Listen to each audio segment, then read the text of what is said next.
David Taylor was sentenced to a 12-month community order with 120 hours of unpaid work.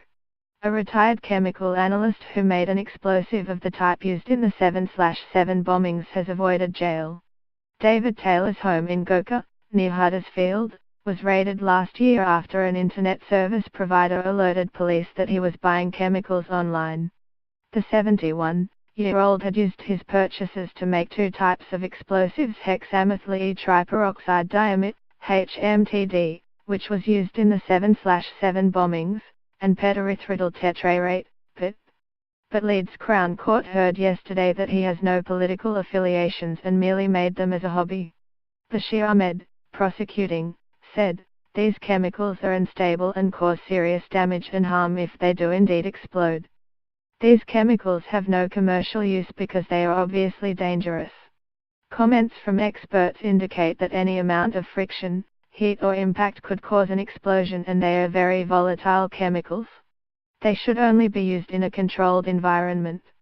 The explosives were stored in plastic bottles and jars in Taylor's flat in Sycamore Avenue, a social housing complex for the vulnerable and elderly.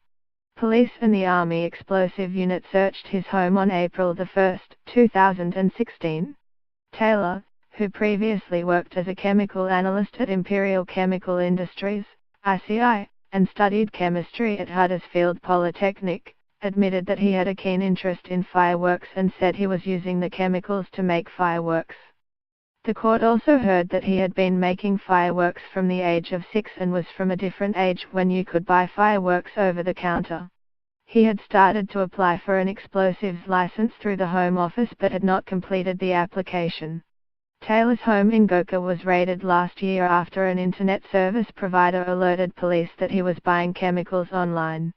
Taylor, who has no previous convictions, pleaded guilty to 2 counts of making explosive substances at a plea and case management hearing on September 6, sentencing him to a 12-month community order with 120 hours of unpaid work. Recorder Michael Wheeler said, "One of these explosives was used in one of the worst terrorist attacks we have known in recent years. It has been illegal to obtain for a number of years now." He added, "Your avita was bordering on somewhat close to recklessness. You need to be a lot more careful in regards to your hobby in the future."